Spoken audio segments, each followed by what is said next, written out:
तो अभी जो नेक्स्ट हाइब्रिडाइजेशन के बारे में हम लोग पढ़ने वाले हैं वो कौन सा है? sp3 hybridisation. देखो नंबर 3 क्या है? sp3 hybridisation. तो पहले तो मतलब समझते हैं कि sp3 हाइब्रिडाइजेशन का मतलब क्या है कि एक s ऑर्बिटल और 3 p ऑर्बिटल आपस में मिक्स हुए होंगे। तो टोटल कितने एटॉमिक ऑर्बिटल मिक्स हुए? एक s और 3 p, यानी 4 एटॉमिक ऑर्बिटल मिक्स हुए हैं। तो कितने हाइब्रिड ऑर्बिटल्स फॉर्म हुए? 4 हाइब्रिड ऑर्बिटल फॉर्म हुए। देखो कैसे, क्या करोगे? एक s ऑर्बिटल, देखो हमारे पास ये एक s ऑर्बिटल है प्लस 3p। अब वो 3p कौन से हुए? px, py and pz। तो ये लो, ये हो गया आपका py ऑर्बिटल। उसके बाद ये हो गया आपका px और ये क्या हो गया आपका pz ऑर्बिटल। तो number of atomic orbitals mixed for the process of hybridisation कितने हैं? 1 2 3 4। तो कितने हाइब्रिड ऑर्बिटल बनेंगे? टोटल कितने बनेंगे? 4 बनेंगे। देखो ध्यान से, 1 2 3 4। अब ये 4 हाइब्रिड ऑर्बिटल फॉर्म हुए हैं। कौन से फॉर्म हुए हैं? क्या बोलेंगे इनको हम लोग? sp3 hybrid orbitals. क्या बोलेंगे इनको? sp3 hybrid orbitals. कहानी क्लियर है? अब देखो यहां पर कि हर एक sp3 हाइब्रिड ऑर्बिटल में, हर एक sp3 हाइब्रिड ऑर्बिटल में s करेक्टर कितना आया? s करेक्टर आप आया सिर्फ 25%। क्यों? हर एक sp3 हाइब्रिड ऑर्बिटल में एक s और 3 p का पार्ट है। ठीक है, तो एक s हुआ, 3 p हुए, टोटल सम हुआ 4। और 4 में s कितना हुआ? 1 हुआ। तो s करेक्टर कितना आया? 1/4। तो हर एक sp3 हाइब्रिड ऑर्बिटल में जो s करेक्टर आया, जो s करेक्टर आया वो कितना आया? 1/4। परसेंटेज में लूं तो 25%। और रिमेनिंग, भाई d तो है नहीं, तो रिमेनिंग क्या है? p। तो p कितना बचा? 75%। तो p करेक्टर वो कितना आया? 75। मैं फिर से बोल रहा हूं, हर एक sp3 हाइब्रिड ऑर्बिटल में s करेक्टर है 25% और p करेक्टर कितना है? 75% है। ये बात क्लियर है? अब ये जो चारों sp3 हाइब्रिड ऑर्बिटल है, ठीक है, अब देखो इनकी जो लार्जर लोब्स हैं उनके अंदर ही क्या होगा? अनपेड इलेक्ट्रॉन होगा। ओके, अब ये चारों sp3 हाइब्रिड ऑर्बिटल्स अपने आप को स्पेस में ऐसे अरेंज करें ताकि इनके बीच में क्या हो? मैक्सिमम डिस्टेंस हो। और वो कंडीशन कैसे बनती है? वो कंडीशन कुछ ऐसी बनती है, देखो ध्यान से, ये एक, उसके बाद नंबर 2, नंबर 3 और नंबर 4। ठीक है, यानी एक हमारे पास क्या बनता है? टेट्राहेड्रॉन बनता है। क्या बनता है? टेट्राहेड्रॉन। तो मैं आपको थोड़ा सा डायग्रामेटिकली समझाने की कोशिश करूंगा आपको। देखो कैसे हुआ। ये हमारे पास एक टेट्राहेड्रॉन बनेगा कुछ इस टाइप से।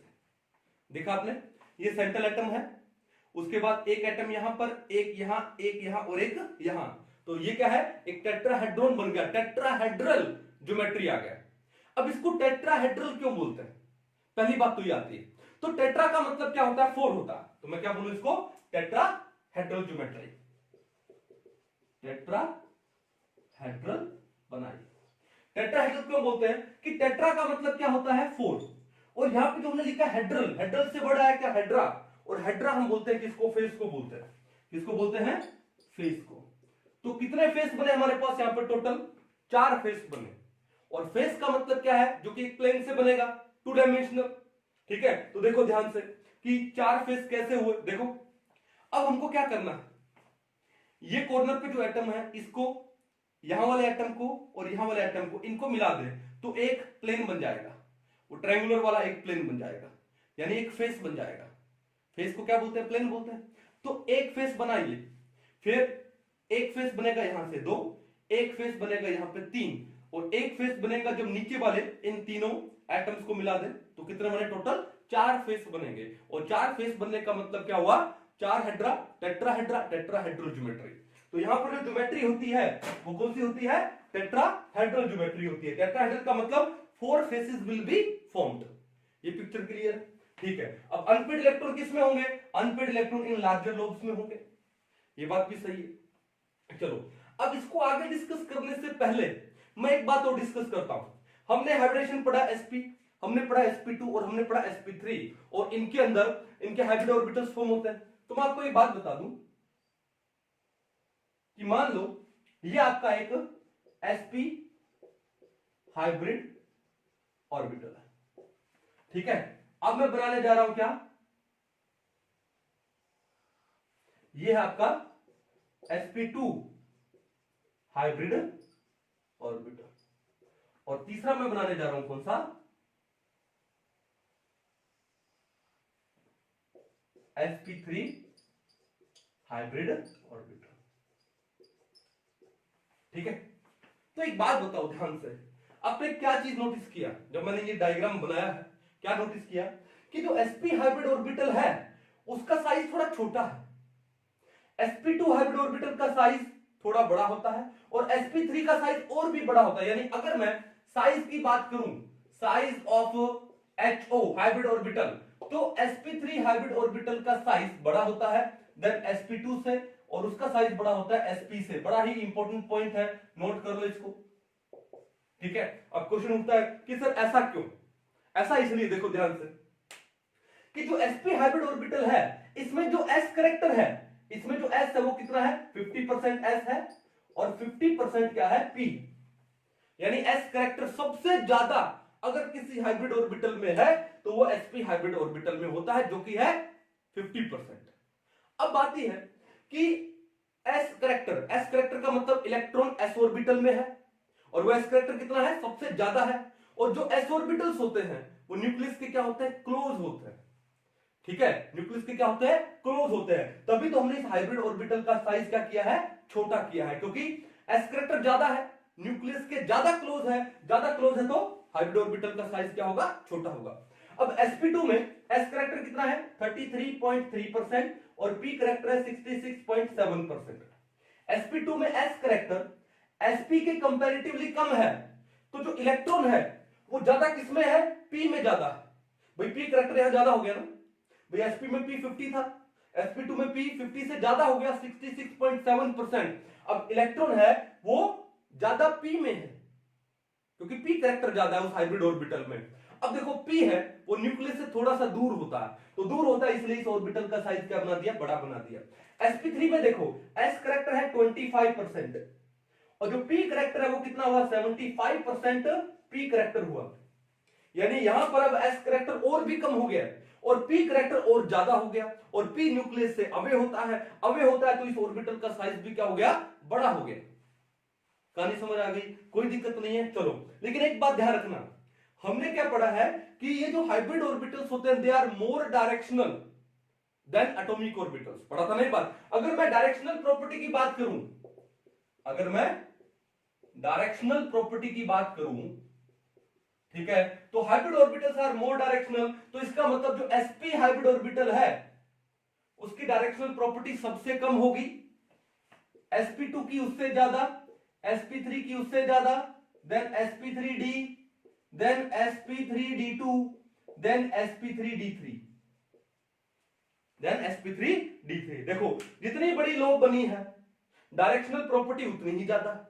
तो sp3d3 यहां पर तो हाइब्रिडेशन बहुत ज्यादा है, ठीक है, क्योंकि उसमें एक s ऑर्बिटल है, 3 p ऑर्बिटल है और 3 d ऑर्बिटल्स इन्वॉल्व हुए हैं, ठीक है। तो sp3d3 का डायरेक्शनल प्रॉपर्टी sp3d2 से ज्यादा, sp3d2 का sp3d से ज्यादा, इसका sp3 से ज्यादा, इसका sp2 से ज्यादा, इसका sp से ज्यादा। ये बात क्लियर है? ये भी बड़ा इंपॉर्टेंट पॉइंट है अगर डायरेक्शनल प्रॉपर्टी की बात करें। क्लियर है? कहानी समझ आ गई? तो मैं यहां पर आपको बताना चाह रहा था कि size of hybrid orbitals, sp hybrid orbital का साइज sp2 हाइब्रिड ऑर्बिटल से छोटा होता है और sp2 हाइब्रिड ऑर्बिटल का साइज sp3 हाइब्रिड ऑर्बिटल से छोटा होता है। रीजन क्या है? क्योंकि sp हाइब्रिड ऑर्बिटल में s करेक्टर है ज्यादा 50% और s वाले न्यूक्लियस के क्लोज होते हैं तो साइज छोटा हो गया। sp2 में s कम हो गया, sp3 में s और भी कम हो गया।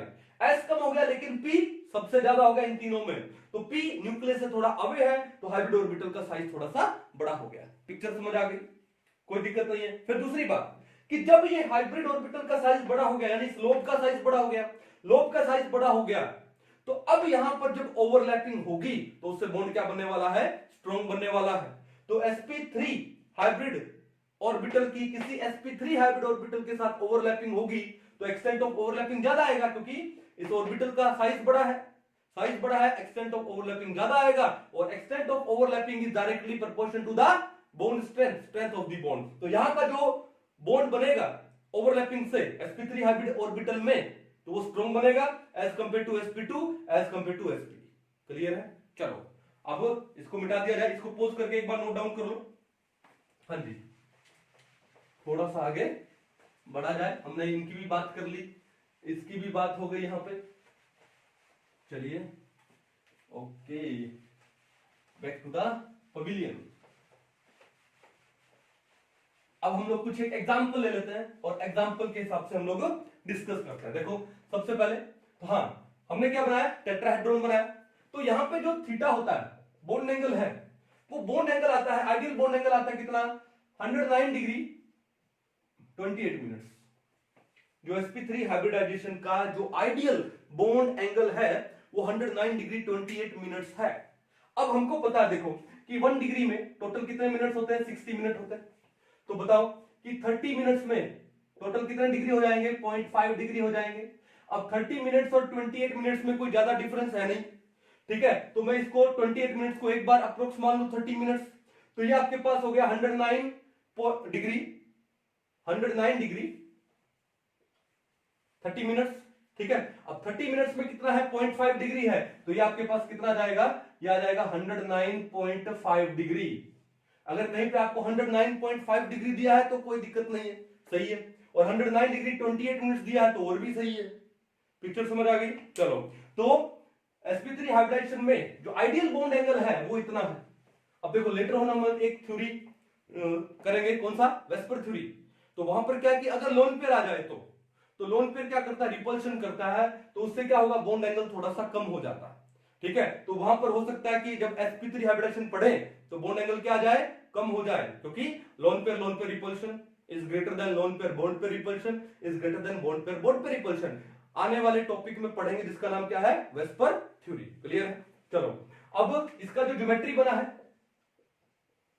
टेट्राहेड्रॉन है, यानी शेप क्या है इसका, ये ज्योमेट्री क्या है, टेट्राहेड्रॉन है, ठीक है। क्लियर है? कोई दिक्कत नहीं है। जब लोन पेयर नहीं हो, सारे के सारे बॉन्ड पेयर हो, तो ज्योमेट्री और शेप सेम होती है, ठीक है। चलो, अब हमने एग्जांपल लिया यहां पर, क्या एग्जांपल है, हम सबसे जो इंपॉर्टेंट और बेसिक एग्जांपल है वो कौन सा है, मीथेन। कौन सा एग्जांपल है, मीथेन, जिसको हम लोग मार्स गैस भी बोलते हैं, ठीक है। और बहुत सारे एग्जांपल ले सकते हैं, जैसे CHCl3 क्लोरोफॉर्म हो गया, CH2Cl2, CH3Cl, हमने ले लिया क्या, CCl4 कार्बन टेट्राक्लोराइड ले लिया, CF4 भी ले सकते हो, and there are so many, ठीक है ना। ओके, अब देखो ध्यान से, मैं यहां पर बेसिक मीथेन का ऑर्बिटल डायग्राम बनाने जा रहा हूं। मीथेन में क्या है, आपके पास कार्बन है, सेंट्रल एटम, ठीक है। अब कार्बन के पास पूरा डिटेल में दिखाऊं, कार्बन का एटॉमिक नंबर 6 हुआ, उसका जो वैलेंस शेल कॉन्फ़िगरेशन है वो कितना हुआ, वो हुआ आपका 2s2 एंड 2p2 हुआ। क्लियर है? हर एक हाइड्रोजन का हाइड्रोजन नंबर 1 का लो, कितना हुआ, 1s1। हाइड्रोजन नंबर 2 है, वो भी क्या है, 1s1। Hydrogen number 3 1s1। Hydrogen number 4 ये भी 1s1, ठीक है। क्लियर है? अब होगा क्या, कितने हाइड्रोजन है, 4, और चारों के पास एक एक अनपेड इलेक्ट्रॉन है, ठीक है। तो इसका मतलब कार्बन के पास भी कितने अनपेड इलेक्ट्रॉन होने चाहिए, 4, लेकिन इसके पास कितने हैं, 2, और ये कार्बन की कौन सी स्टेट है, ग्राउंड स्टेट है। तो सबसे पहले क्या काम करेगा, कार्बन जाएगा एक्साइटेड स्टेट में, एक्साइटेड में क्या होगा, इसका 2s का एक इलेक्ट्रॉन अपने ही शेल के इस 2p में चला जाएगा, सेम शेल के ऑर्बिटल में जाता है, किसमें चला गया, 2p में। नाउ कितने हाफ फिल्ड ऑर्बिटल हो गए, 4, ठीक है। अब देखो, अगर ओवरलैपिंग थ्योरी होती तो क्या होता कि इस कार्बन का ये 2s ऑर्बिटल और इस हाइड्रोजन नंबर 1 का 1s, तो ओवरलैपिंग क्या होती, यहां पर ये होता 2s 1s ओवरलैपिंग होती। ठीक है, चलो मैं बॉन्ड बना के दिखा देता हूं। जैसे मान लो टेट्राहेड्रल ज्योमेट्री बना दो, 1 2 3 4, ये हाइड्रोजन है, हाइड्रोजन हाइड्रोजन हाइड्रोजन, ये हाइड्रोजन नंबर 1 ले लो, नंबर 2 नंबर 3 और नंबर 4। अगर सिर्फ ओवरलैपिंग होता तो, हाइब्रिडाइजेशन नहीं होता तो क्या होता कि कार्बन का एक 2s ऑर्बिटल हाइड्रोजन नंबर 1 का 1s ऑर्बिटल में ओवरलैपिंग होता, इलेक्ट्रॉन का शेयरिंग हो जाता, बॉन्ड बन जाता सिग्मा बॉन्ड। ठीक है, तो देखो कार्बन तो एक ही है 2s, और हाइड्रोजन नंबर 1 है उसका 1s, ओवरलैपिंग होगी। फिर उसके बाद बाकी कार्बन के 2p होते और बाकी सब हाइड्रोजन के 1s होते, तो कार्बन का 2p हाइड्रोजन का 1s, कार्बन का 2p हाइड्रोजन का 1s, कार्बन का 2p हाइड्रोजन का 1s, ऐसी ओवरलैपिंग होती। अब ये तीनों ओवरलैपिंग तो सेम है, लेकिन ये 1s 2s ये डिफरेंट हो गई, तो क्या हो गया कि ओवरलैपिंग डिफरेंट आ रही है, तो क्या होगा, extent of overlapping is directly proportional to strength of the bond, कि बॉन्ड का स्ट्रेंथ डिफरेंट आएगा, लेकिन सारे के सारे बॉन्ड तो आइडेंटिकल है, सेम है, सबकी बॉन्ड स्ट्रेंथ क्या है, सेम है। तो यहां पर ओवरलैपिंग थ्योरी गड़बड़ा गई, इसलिए हमको हाइब्रिडाइजेशन थ्योरी इंट्रोड्यूस करनी पड़ी। हमने नहीं की है, किसने की है, पोलिंग एंड स्लेटर ने की है। ठीक है, चलो कहानी समझ आ गई। तो सबसे पहले क्या होगा कि जो कार्बन है अपना एक 2s ऑर्बिटल और ये तीन 2p ऑर्बिटल को क्या करेगा, मिक्स करेगा, हाइब्रिडाइज करेगा। कितने एटॉमिक ऑर्बिटल हाइब्रिडाइज हो रहे हैं, 4, 1 और 3 4, तो कितने हाइब्रिड ऑर्बिटल फॉर्म होंगे, 4, और हमने अभी डायग्राम बनाया था 4sp3 हाइब्रिड ऑर्बिटल का, और वो अपने आप को स्पेस में अरेंज कैसे करेंगे, टेट्राहेड्रॉन ज्योमेट्री में। ठीक है, तो देखो ध्यान से कैसा बना, 1 2 3 4 हो गया टेट्राहेड्रॉन ज्योमेट्री। और सबके अंदर ये जो लार्जर लोब है इन sp3 हाइब्रिड ऑर्बिटल्स की, सबके अंदर एक एक अनपेड इलेक्ट्रॉन है। तो भैया 1 2 3 4, क्लियर। देखो ये तो हमने ऑर्बिटल डायग्राम बना दिया, और अगर हम लोग बेसिक ये ऐसे बॉक्स से ऑर्बिटल बनाते हैं तो हम लोग बाद में कैसे बना देते हैं, ये आफ्टर हाइब्रिडाइजेशन,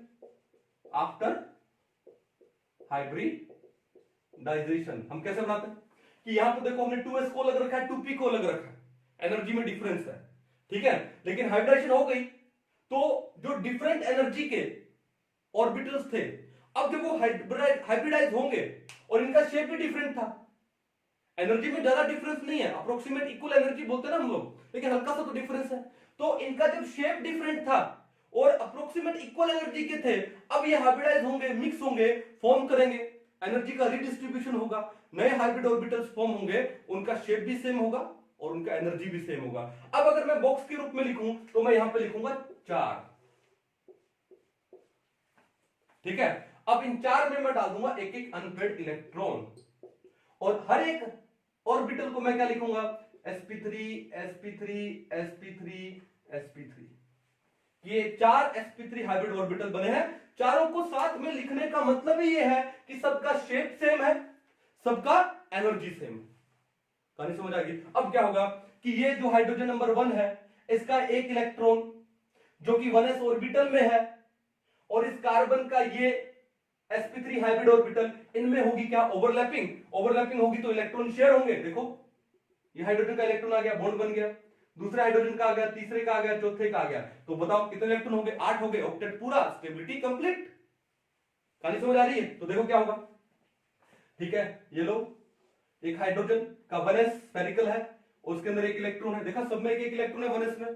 ठीक है, दूसरे हाइड्रोजन का, तीसरे हाइड्रोजन का और चौथे हाइड्रोजन का। So this is the orbital diagram of CH4। ये CH4 का ऑर्बिटल डायग्राम है, मीथेन का ऑर्बिटल डायग्राम है। पिक्चर समझ आ गई, बड़ा सिंपल सा था। चलो अब एक काम करते हैं, इसको पॉज कर लो, नोट कर लो। हाँ जी, तो अब एक काम करते हैं, क्या काम करते हैं, एक एग्जांपल और लेते हैं, थोड़ा सा बड़ा एग्जांपल लेते हैं। जैसे हम लेते हैं यहां पर इथेन, क्या लेते हैं, इथेन का फॉर्मूला क्या है, पढ़ा आपने 9-10 में पढ़ा है, एक सैचुरेटेड हाइड्रोकार्बन है सर, कार्बन कार्बन में सिंगल बॉन्ड होता है सर, है ना। तो इथेन C2H6 इथेन। ठीक है, तो कितने कार्बन है हमारे पास, 2 कार्बन है, कितने कार्बन है, 2 कार्बन है, और कितने हाइड्रोजन है 6 है, तो एक काम करो जो 6 हाइड्रोजन है वो इन दोनों कार्बन के पास इक्वली डिस्ट्रीब्यूट कर दो, तो कितने कितने आएंगे 3 आएंगे और हाइड्रोजन एक एक बॉन्ड बनाता है। ठीक है, अब कार्बन के पास बैलेंस में 1 2 3 4 1 2 3 4, अब इन्होंने एक एक इलेक्ट्रॉन शेयर कर लिया, हो गया कार्बन के 4 बॉन्ड बन गए टेट्रावैलेंट। तो ये C2H6 का डायग्राम है, लेकिन हमको बनाना है क्या ऑर्बिटल डायग्राम। ठीक है, चलो कैसे बनाएं।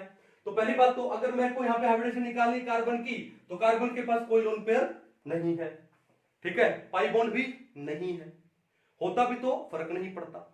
लेकिन कितने सिग्मा है 1 2 3 4 सिग्मा का मतलब sp3। तो यहाँ पे जो कार्बन है sp3 हाइब्रिडाइज्ड है, ये carbon 1 2 3 4 sigma sorry sp3 hybridisation है इसका भी, यानी इस कार्बन के sp3 हाइब्रिड ऑर्बिटल और इस कार्बन के sp3 हाइब्रिड ऑर्बिटल में ओवरलैपिंग से ये सिग्मा बॉन्ड बना है, तो क्या होगा स्ट्रॉन्ग होगा।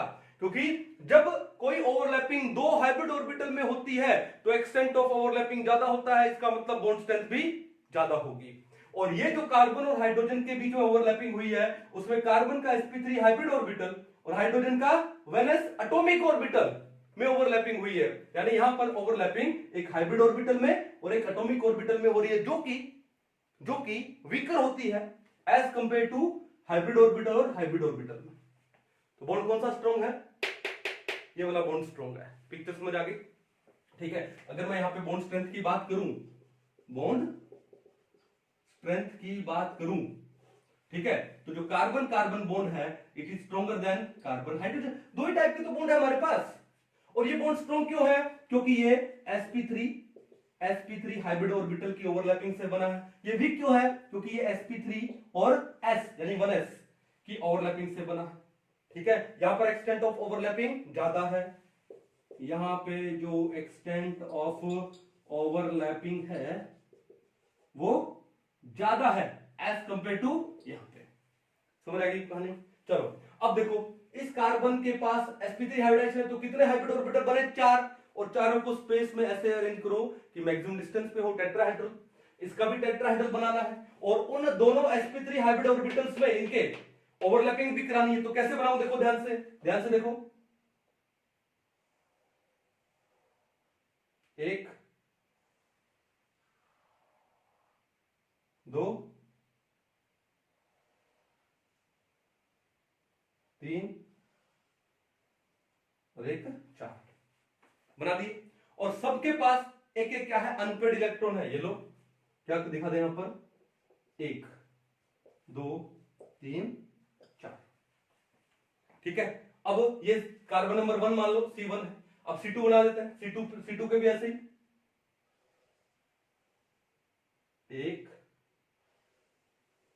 2 3 4, और इसके इस sp3 हाइब्रिड ऑर्बिटल में भी एक इलेक्ट्रॉन था विद अपोजिट स्पिन। तो यहां पर क्या हो गया, ओवरलैपिंग हो गया, ओवरलैपिंग से बॉन्ड कौन सा बन गया सिग्मा। और ये कौन सा हाइब्रिड ऑर्बिटल है sp3 है, और इसका कौन सा हाइब्रिड ऑर्बिटल है sp3 हाइब्रिड ऑर्बिटल, उनमें ओवरलैपिंग हो गई, बॉन्ड कौन सा बन गया सिग्मा। कहानी समझ आ गई। फिर अब बाकी जितने भी लोग बचे सब में 1 1 1 सब में है ना, दिखाया हम लोगों ने।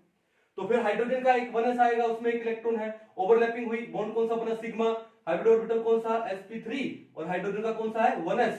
1 तो समझ गया ना, s लगा दूं, ऑर्बिटल की बात हो रही, स्फेरिकल है, सेम कहानी। दूसरा हाइड्रोजन आया, ये हाइड्रोजन है, ये हाइड्रोजन है, ठीक है, उसके पास एक अनपेड इलेक्ट्रॉन था, ओवरलैपिंग हो गई, ये sp3 और s। ठीक है, sp3 और s, सेम कहानी यहां पर, इसका s और ये sp3 s sp3 s sp3। ठीक है, तो ये बन गया आपका क्या ऑर्बिटल डायग्राम ऑफ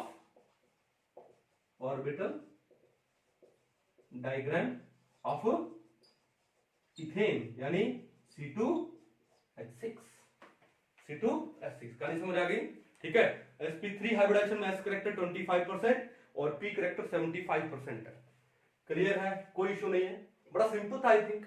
तो एक बार इसको नोट डाउन कर लीजिए, उसके बाद हम लोग नेक्स्ट टॉपिक पे चलते हैं।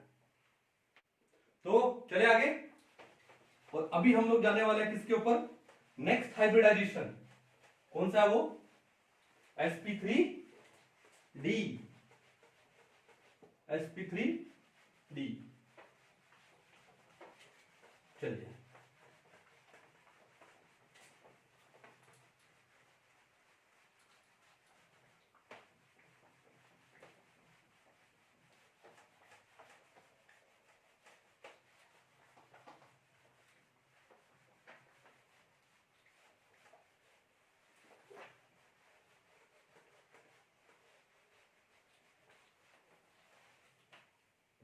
हाँ जी, तो नंबर 4 sp3d हाइब्रिडाइजेशन। अब देखो नेम क्या बता रहा है कि इस हाइब्रिडाइजेशन में s का एक ऑर्बिटल, p के 3 ऑर्बिटल और d का एक ऑर्बिटल इन्वॉल्व हुआ है। तो सबसे पहले तो हमको यह पता होना चाहिए कि s में तो एक ही ऑर्बिटल है, p के तीनों ही यूज हो गए, px, py एंड pz, लेकिन d में टोटल 5 ऑर्बिटल होते हैं, एंड आउट ऑफ 5 ऑर्बिटल्स कौन सा ऑर्बिटल यहां पर यूज होगा, वो होगा dz²। तो ध्यान से देखो कौन सा ऑर्बिटल है, s orbital, px, py, pz और dz²। कौन सा dz²। अब एग्जाम में इसके ऊपर भी क्वेश्चन आते हैं, orbitals involved in different hybridisation. sp3d hybridisation में कौन सा d ऑर्बिटल है, कौन सा है, dz² होता है। क्लियर है। फिर देखो यहां पर है क्या, हमने क्या पढ़ा, एक s ऑर्बिटल है, 3 p ऑर्बिटल है और एक d ऑर्बिटल है। टोटल कितने हुए, 5 ऑर्बिटल हुए। तो कितने हाइब्रिड ऑर्बिटल फॉर्म होंगे, 5 हाइब्रिड ऑर्बिटल फॉर्म होंगे, और उन हाइब्रिड ऑर्बिटल्स का नाम क्या होगा, sp3d हाइब्रिड ऑर्बिटल होगा। क्या नाम होगा, sp3d हाइब्रिड ऑर्बिटल। अब इसका एक एग्जांपल लेते हैं हम लोग यहां पर, जैसे हमने एक एग्जांपल लिया, बड़ा ही पॉपुलर एग्जांपल है क्या, PCl5। कौन सा एग्जांपल है, PCl5, ठीक है ना। और भी ले सकते हो, PCl3, Br2 ले सकते हो, ठीक है, देयर आर सो मेनी। चलो मैंने एक एग्जांपल लिया PCl5, क्योंकि बड़ा ही इंपॉर्टेंट है, एग्जाम में इसके ऊपर क्वेश्चन भी आता है, ठीक है। तो सबसे पहले तो देखो कि आपका सेंट्रल एटम कौन है, यहाँ पे फॉस्फोरस है। आपका जो सेंट्रल एटम है वो कौन है, फॉस्फोरस। और फॉस्फोरस का एटॉमिक नंबर कितना होता है, 15। तो उसका electronic configuration 1s2 2s2 2p6 3s2 3p3, यानी इसका जो वैलेंस इलेक्ट्रॉनिक कॉन्फ़िगरेशन है वो क्या है, 3s2 3p3, 1 2 3। और इसके 3d में एक भी इलेक्ट्रॉन नहीं, यानी इसका जो 3d है वो क्या है, वेकेंट। ये कहानी समझ आ गई। फिर कितने क्लोरीन लगे हैं यहाँ पे, 5। मैं एक क्लोरीन दिखा रहा हूं यहाँ पे, और ये क्या आपका सराउंडिंग एटम है, ठीक है, तो 5। अब क्लोरीन है, एटॉमिक नंबर 17, वही सेम थर्ड शेल का है जो कि फास्फोरस है, ठीक है। तो वैलेंस शेल क्या होगा, 3s2 3p5, क्या होगा, 3s2 और 3p कितना है, 5। और क्लोरीन का भी d क्या है, वेकेंट है, उसको एक बार मैं ड्रॉ नहीं कर रहा हूं। अब देखो बात यह है, कितने क्लोरीन आपके पास, टोटल 5 है, तो क्या पांचों को एक बार, ठीक है, सुपरमैन स्पीड से बना दिया जाए, 3s2 3p5, 3s2 3p5, 3s2 3p5, और लास्ट बच गया 3s2 और 3p5 बना दिया, ठीक है। अब देखो क्या है कि अगर यहां पर सिंपल ओवरलैपिंग थ्योरी के हिसाब से हम लोग चलते तो क्या होता कि यहां पर हमारे पास कितने क्लोरीन है, 5 है। तो 5 है तो कितने, हर एक क्लोरीन के पास एक अनपेड इलेक्ट्रॉन है, ठीक है। तो टोटल कितने अनपेड इलेक्ट्रॉन हुए, 5 क्लोरीन के पास 5, ठीक है। तो ओवरलैप होने के लिए हमको कितने कितने हाफ फील्ड ऑर्बिटल चाहिए, एटॉमिक ऑर्बिटल 5, लेकिन हमारे पास तो 1 2 3 ही हाफ फील्ड एटॉमिक ऑर्बिटल है। तो ये कौन सी स्टेट है, ग्राउंड स्टेट। तो सबसे पहले फास्फोरस है, वो अपनी ग्राउंड स्टेट से कहां पर जाएगा, एक्साइटेड स्टेट में जाएगा, यानी 3s का ये इलेक्ट्रॉन उठ के अपने ही शेल के किसमें चला जाएगा, 3d में चला जाएगा। अब कितने हाफ फिल्ड एटॉमिक ऑर्बिटल्स हुए? 1 2 3 4 5। ठीक है, अगर सिर्फ ओवरलैपिंग होता, if only overlapping will occur, ठीक है, तो बॉन्ड कौन से बनते हैं? बॉन्ड ये बनते कि पहला क्लोरीन के साथ फॉस्फोरस का 3s ऑर्बिटल और इस क्लोरीन का 3p, तो क्या होता? ये फॉस्फोरस है, ठीक है, तो कैसे बॉन्ड बनता? मान लो कुछ इस टाइप के बॉन्ड बने हैं, और ये कैसे ज्योमेट्री है ये हम लोग पढ़ेंगे अभी। ठीक है, तो कितने क्लोरीन हमारे पास? 1 2 3 4 5। ये मान लो पहला क्लोरीन है, तो फॉस्फोरस का होता 3s, क्लोरीन का होता 3p। फॉस्फोरस का 3s, क्लोरीन का 3p, इनमें ओवरलैपिंग होती। और बाद वालों में फॉस्फोरस का 3p, क्लोरीन का भी 3p। ये लो 3p 3p 3p 3p, phosphorus का 3p, क्लोरीन का 3p, और एक बॉन्ड बचा उसमें फॉस्फोरस का 3d और क्लोरीन का 3p होता। भैया सारा मामला ही गड़बड़ा गया। ठीक है, सारे बॉन्ड अगर मैं देखूं तो हमको एक बार सिमिलर दिखाई दे रहे हैं, लेकिन मामला कैसे गड़बड़ा गया कि भैया यहां पर इन तीनों में तो ओवरलैपिंग सेम है 3p 3p, लेकिन यहां पर 3p 3d हो गया और यहां पे 3s 3p हो गया, जिससे क्या हो गया? एक्सटेंट ऑफ ओवरलैपिंग सबका डिफरेंट हो गया, और वो डिफरेंट होने से बॉन्ड स्ट्रेंथ डिफरेंट हो गया। तो इसका मतलब ओवरलैपिंग थ्योरी तो यहां पर नहीं चलेगी रे बाबा, तो ओवरलैपिंग थ्योरी को हटा दिया जाए। चलो, तो अब क्या करना पड़ेगा? सबसे पहले फॉस्फोरस को अपने 1 2 3 4 5 एटॉमिक ऑर्बिटल्स को मिक्स करना पड़ेगा, हाइब्रिडाइज करना पड़ेगा, क्योंकि देखो इनका S का शेप स्फेरिकल, P का डंबल, D का डबल डंबल, सबका शेप से डिफरेंट है और उनकी जो एनर्जी में भी थोड़ा सा डिफरेंस है। तो क्या होगा कि सबसे पहले ये फॉस्फोरस अपने एक 3s ऑर्बिटल को, 3 3p ऑर्बिटल को और एक 3d ऑर्बिटल को, इनको क्या करेगा? इनको हाइब्रिडाइज करेगा। ठीक है, तो हाइब्रिडाइज करने के बाद देखो मैं डायरेक्ट लिख दूं यहां पर आफ्टर हाइब्रिडाइजेशन, तो कितने एटॉमिक ऑर्बिटल हाइब्रिडाइज हो रहे हैं? 5। तो कितने हाइब्रिड ऑर्बिटल फॉर्म होंगे? 5। ये लो 5 हाइब्रिड ऑर्बिटल फॉर्म हो चुके हैं, और ये पांचों के नाम क्या होंगे बताओ? S 1 है, P के 3 है और D का 1 है, तो भैया इसका नाम है sp3d, sp3d, sp3d, d, sp3d। 5 sp3d hybrid orbitals form हुए हैं, तो हमने सबको बराबर लिखा क्योंकि सबका शेप सेम, सबका एनर्जी सेम। ठीक है, तो अब देखो क्या होगा, और पांचों के अंदर क्या है? एक एक अनपेड इलेक्ट्रॉन है, 1 2 3 4 5। क्लियर है? अब क्लोरीन है, वो बॉन्ड बनाएगा, किससे बॉन्ड बनेगा? ओवरलैपिंग से, और हर एक क्लोरीन के 3p में एक इलेक्ट्रॉन है, यानी हर एक क्लोरीन का एक 3p हाफ फिल्ड है। ठीक है, तो क्लोरीन के जो 3p के इलेक्ट्रॉन्स हैं, मैं कैसे दिखा दूं इसको? रेड से दिखा दूं कि एक क्लोरीन का 3p का इलेक्ट्रॉन शेयरिंग हो गया यहां, एक का यहां, एक का यहां, एक का यहां, एक का यहां। ठीक है, हो गया, बन गया डायग्राम। अब देखो, कहने का मतलब ये है कि ये जो 5 हाइब्रिड ऑर्बिटल बने हैं, sp3d हाइब्रिड ऑर्बिटल बने हैं, पहली बात तो देखो यहां पर कि हर एक हाइब्रिड ऑर्बिटल में इन एवरी या in each sp3d hybrid orbital, हर एक हाइब्रिड ऑर्बिटल में जो परसेंटेज s करेक्टर कितना है, तो मेरे को ये बताओ टोटल कितने ऑर्बिटल है? 5।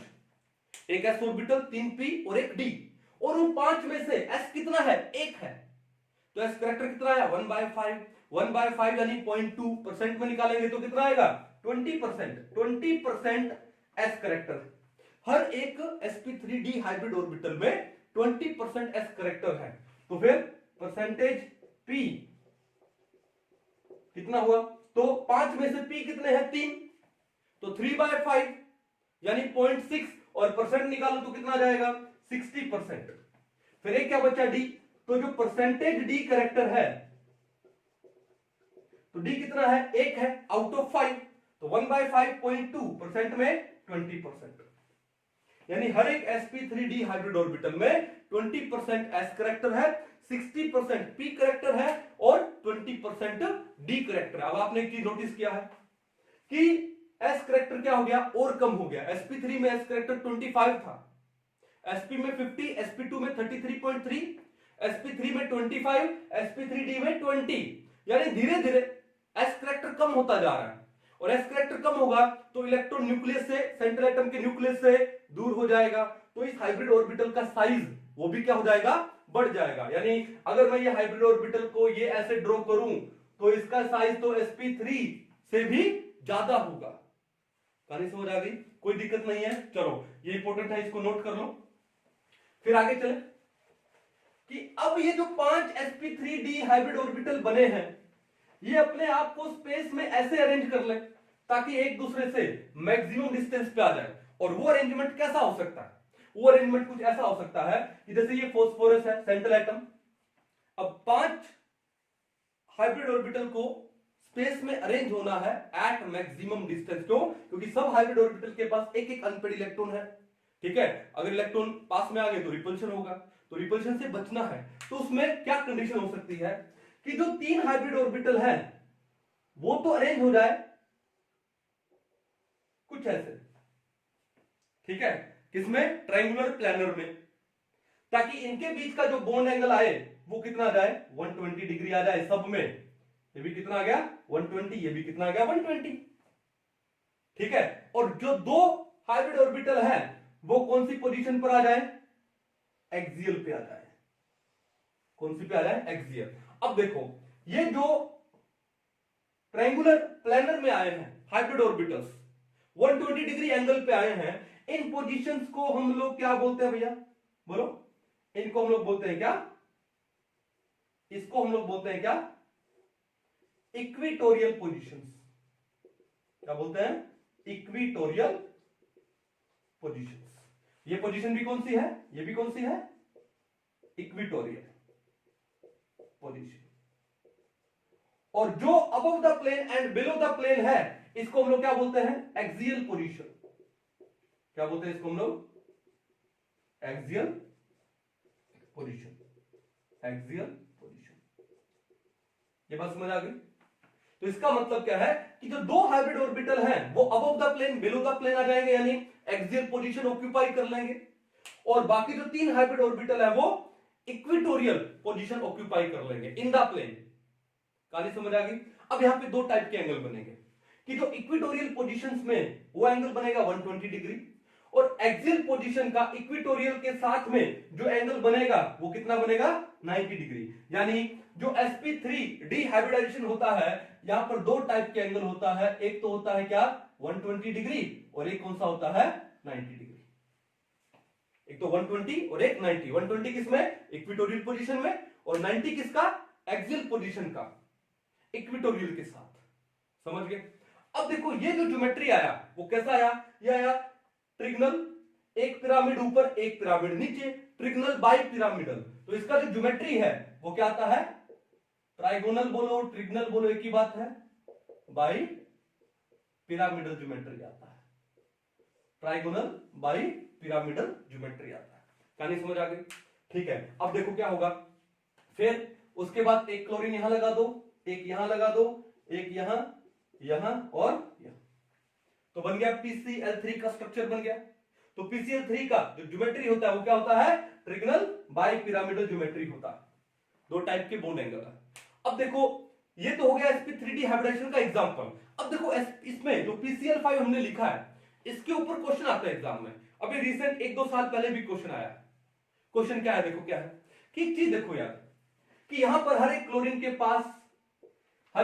पास एक अनपेड इलेक्ट्रॉन था 3p में, और उसके बाद कितने लोन पेयर है, 1 2 3, 3 लोन पेयर है। हर एक क्लोरीन के पास 3 लोन पेयर हैं, 3 क्या है, लोन पेयर, 3, 1 2 3। अब होगा क्या यार, तो देखो कि ये जो इक्विटोरियल पोजीशन में क्लोरीन लगे हैं, they are at 120 degree angle, they are at a distance of 120 degree angle, okay. लेकिन जो एक्सियल पोजीशन पे जो 2 क्लोरीन लगे हैं वो कितने डिग्री एंगल पे है, 90 डिग्री एंगल पे, यानी कम डिस्टेंस पे है। तो कम डिस्टेंस होने से क्या होगा कि जो एक्सियल पोजीशन के क्लोरीन के जो लोन पेयर है उनका इन इक्विटोरियल पोजीशन के क्लोरीन के लोन पेयर के साथ में क्या होगा, रिपल्शन होगा। क्या होगा, रिपल्शन। देखो इक्विटोरियल पोजीशन के जो क्लोरीन्स हैं उनका आपस में रिपल्शन कम है। क्यों? क्योंकि 120 डिग्री एंगल पे है। लेकिन एक्सियल वाले इक्वेटोरियल से कम एंगल पे है, 90 डिग्री पे है, डिफरेंस 30 डिग्री का है। तो क्या होगा कि एक्सियल पोजीशन के जो क्लोरीन है उनके लोन पेयर और इक्वेटोरियल पोजीशन के क्लोरीन के जो लोन पेयर्स हैं, इनके बीच में क्या होने वाला है? रिपल्शन होने वाला है। और जब इनके लोन पेयर्स के बीच में रिपल्शन होगा तो क्या होगा? तो भैया उस रिपल्शन को मिनिमाइज करने के लिए ये जो एक्सियल पोजीशन का जो बॉन्ड लेंथ है वो थोड़ा सा बढ़ जाता है। बॉन्ड क्या हो जाता है? थोड़ा सा बढ़ जाता है। यानी कहने का मतलब है कि जो PCl5 है उस PCl5 में जो एक्सियल PCl बॉन्ड्स हैं, बॉन्ड लेंथ है, it is greater than equatorial PCl bond length. ठीक है, और हमने एक सिंपल सा एग्जांपल दे दिया यहां पर, क्या? रिपल्शन, क्योंकि बॉन्ड एंगल में डिफरेंस है। अब जैसे जैसे हम इस चैप्टर को आगे पढ़ते जाएंगे वैसे वैसे क्या थोड़ा डेप्थ में जाते जाएंगे, और उसके बाद हम लोग एक रूल पढ़ने वाले हैं जिसका नाम है बेंट रूल। क्या पढ़ने वाले हैं? Bent rule. यानी इस बॉन्ड लेंथ है उसमें जो डिफरेंस है, एक्सियल बॉन्ड लेंथ ज्यादा है, इक्वेटोरियल बॉन्ड लेंथ कम है, ये डिफरेंस हम लोग बेंट रूल के हिसाब से भी समझा सकते हैं। अब ये बेंट रूल क्या है, ठीक है, उसको पढ़ने के लिए क्या टाइप करोगे? बेंट्स रूल केमिस्ट्री वाला टीचर। तो पूरा का पूरा लेक्चर आपके सामने आएगा, और ये लेक्चर उन्हीं बच्चों के लिए है जो डेप्थ में जाना चाहते हैं, उससे ये कॉन्सेप्ट और शानदार क्लियर हो जाएगा। तो उसको एक बार देखिएगा। क्लियर है? कहानी समझ आ गई? कोई इशू नहीं है। तो ये था हमारे क्या? sp3d हाइब्रिडाइजेशन, जिसमें एक s ऑर्बिटल, 3 p ऑर्बिटल, कौन से? px py pz, और एक d ऑर्बिटल, कौन सा? dz²। वो ऑर्बिटल क्या होता है? हाइब्रिडाइजेशन में इन्वॉल्व होता है। s करेक्टर है 20% है, p करेक्टर 60% है, और d करेक्टर कितना है? 20% है। क्लियर है? एग्जांपल हमने क्या दे दिया? PCl3 दे दिया, PCl3Br2 दे सकते हो, and there are so many. ऐसे भी एग्जांपल है जहां पर लोन पेयर है, वो भी दे सकते हो। ठीक है, चलो चले आगे। ओके, अब नेक्स्ट जो हाइब्रिडाइजेशन हम लोग पढ़ेंगे sp3d के बाद कौन सी पढ़ने वाले हैं? sp3d2। कौन सा? sp3d2।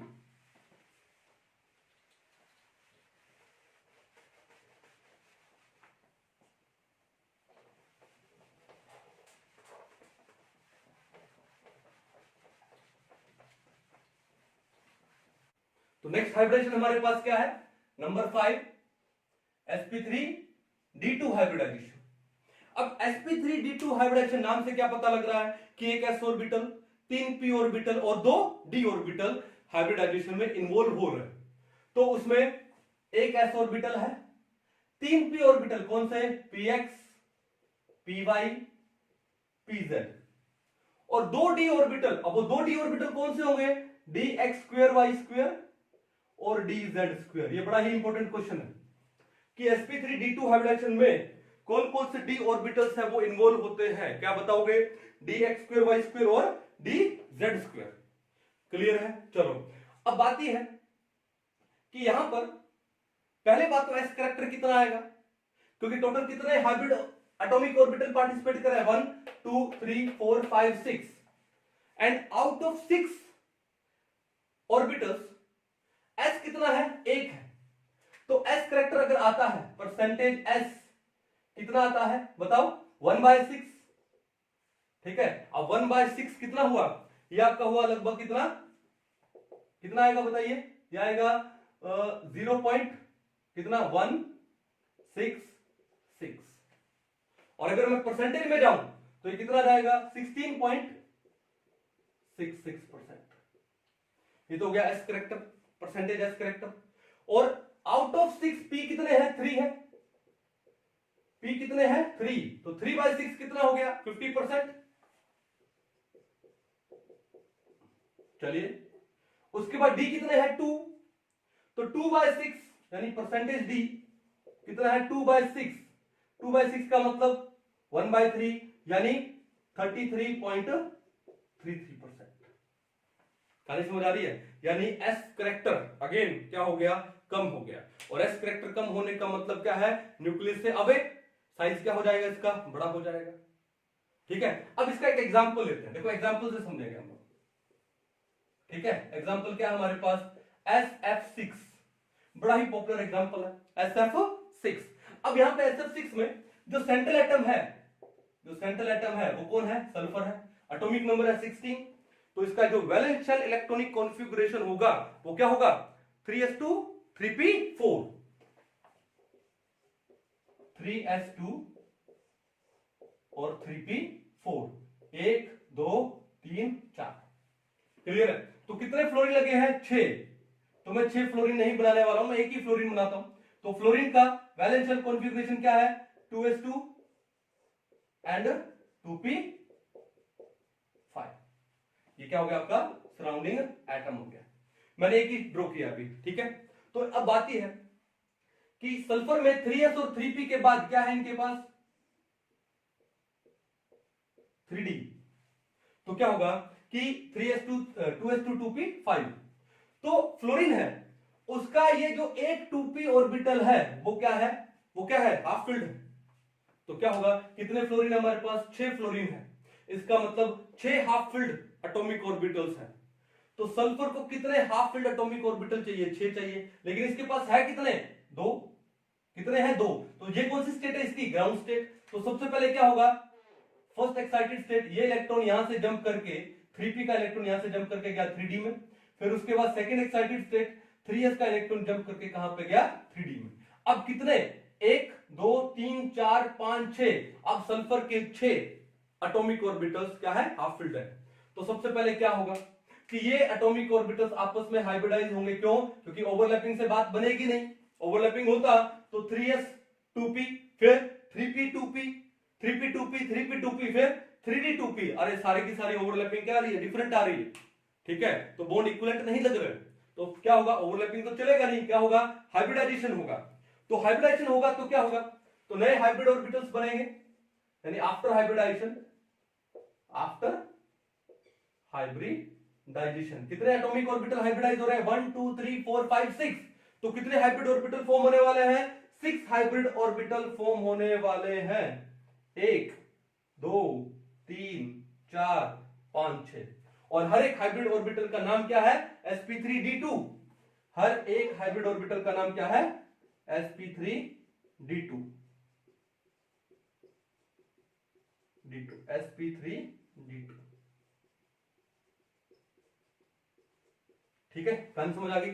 और सबके अंदर क्या है, एक एक अनपेड इलेक्ट्रॉन है, 1 2 3 4 5 6। और यहां पे हमारे पास 6 फ्लोरीन है, और हर एक फ्लोरीन का एक 2p ऑर्बिटल क्या है, हाफ फिल्ड है।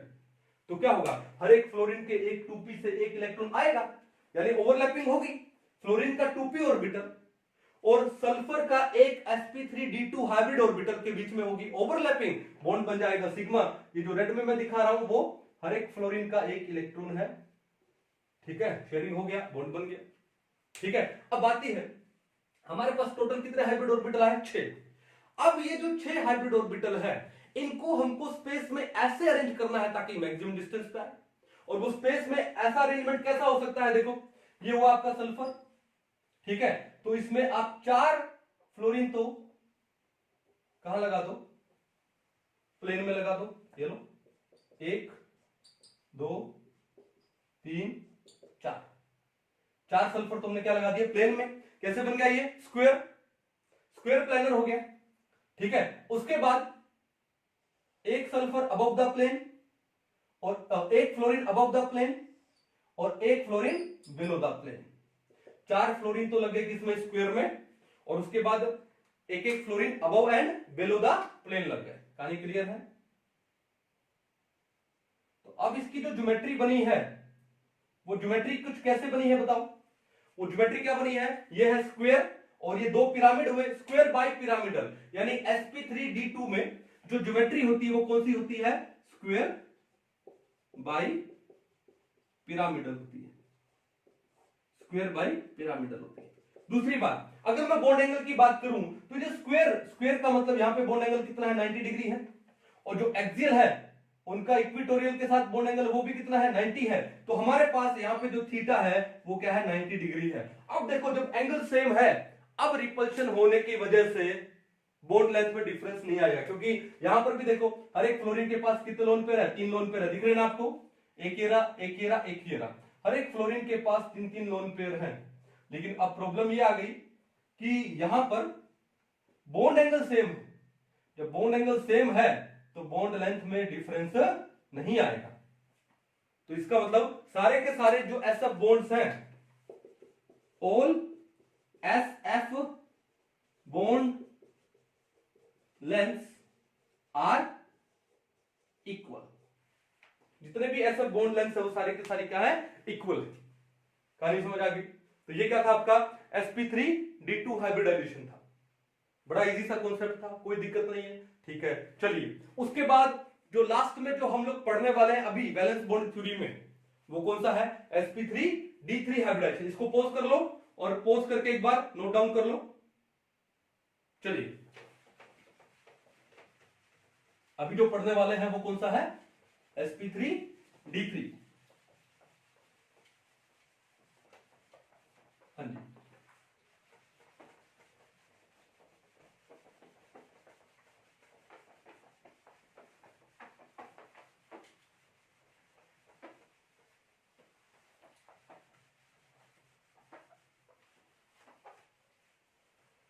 नंबर 6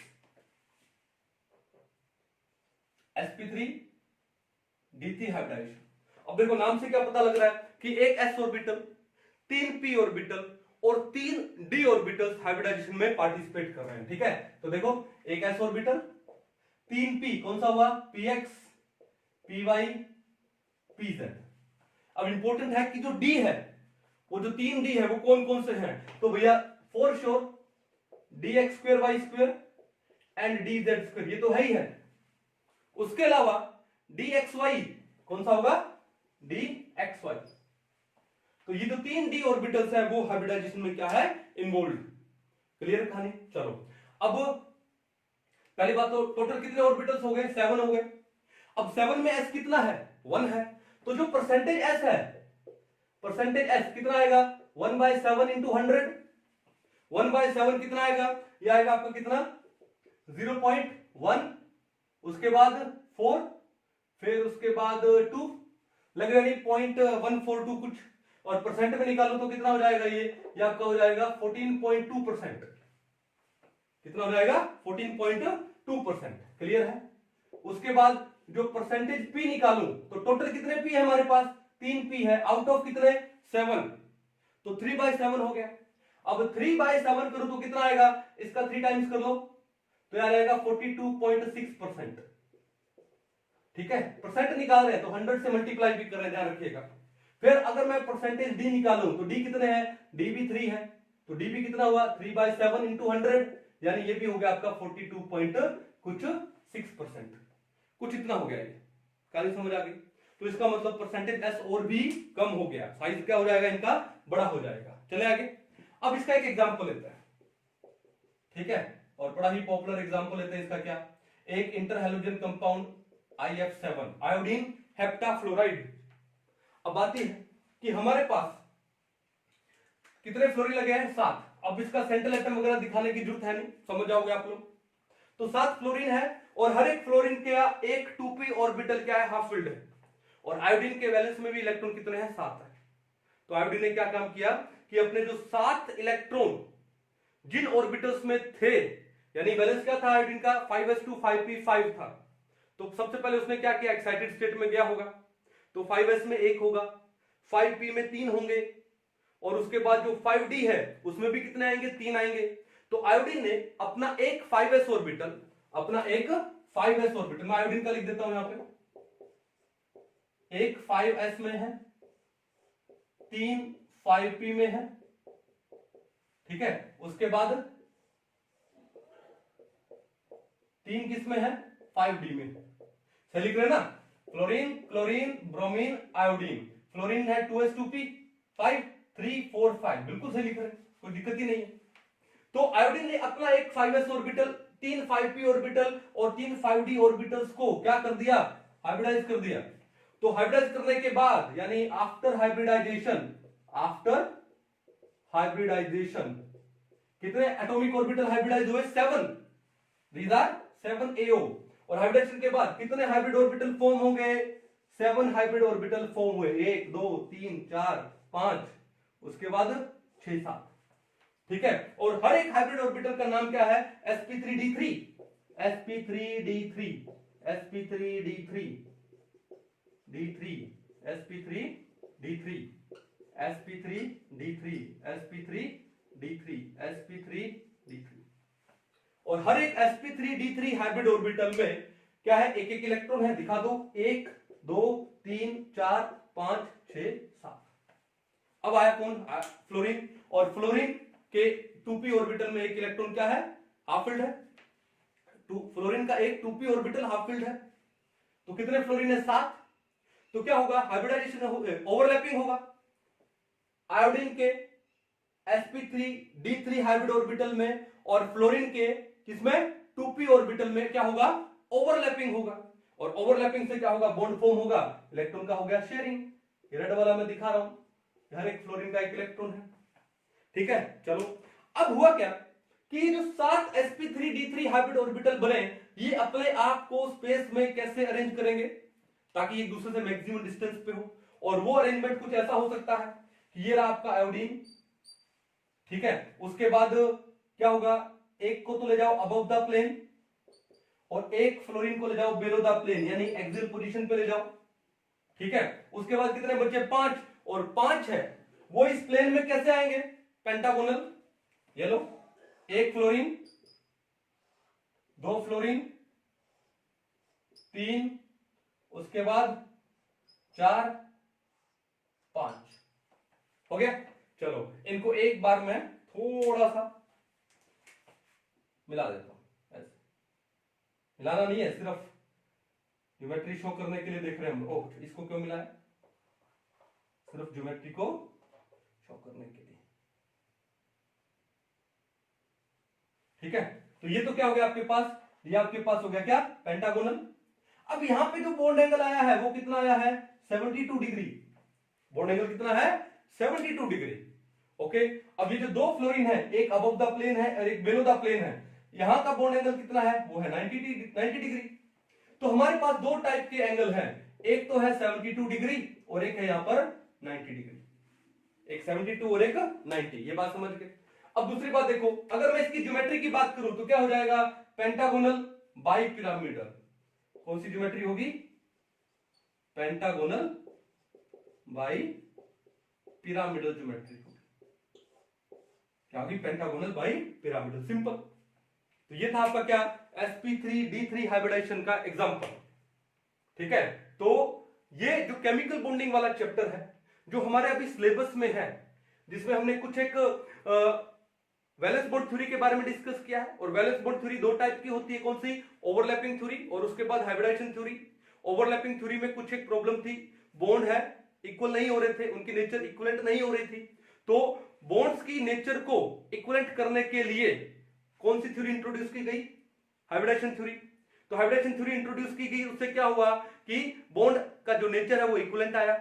ओके, अब उसमें कुछ एक टाइप की हाइब्रिडाइजेशन है, sp, sp2, sp3, sp3d, sp3d2, sp3d3, फिर और भी है, dsp2 है, d3s है, d2sp3 है, sp4 भी है, sp5 भी है। ठीक है, अब sp4 sp5 अभी हमारे सिलेबस में है नहीं, लेकिन हम उसको पढ़ेंगे। ठीक है, अब उसके बाद dsp2 हुआ, फिर d2sp3 हुआ।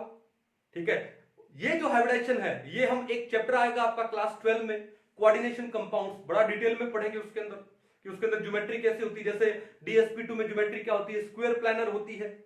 ठीक है, d2sp3 में कैसी होती है? ऑक्टाहेड्रल होती है। वहां पर बड़ा डिटेल में पढ़ेंगे हम लोग। जैसे d3s है, d3s में कैसी होती है? टेट्राहेड्रल होती है, लाइक sp3। एग्जांपल क्या है? जैसे MnO4 नेगेटिव हुआ, जैसे Cr2O72 नेगेटिव हुआ, उनमें सेंट्रल एटम पे d3s हाइब्रिडाइजेशन होती है। इसको भी पढ़ेंगे हम लोग डिटेल में। लेकिन फिलहाल इस चैप्टर के लिए, क्लास 11 की इस चैप्टर के लिए, इस लेवल के लिए इतना एक बार सफिशिएंट है। इसको एक बार आप अच्छे से स्टडी करो, क्योंकि ये स्टडी करोगे तो फिर आगे आने वाले टॉपिक आपको अच्छे से समझ आएंगे। ठीक है, आगे आने वाले टॉपिक्स को समझना है तो इनको समझना बहुत जरूरी है। ठीक है, तो आई होप आज का ये लेक्चर आपको अच्छे से समझ आया होगा। मिलते हैं नेक्स्ट लेक्चर में। तब तक के लिए थैंक यू।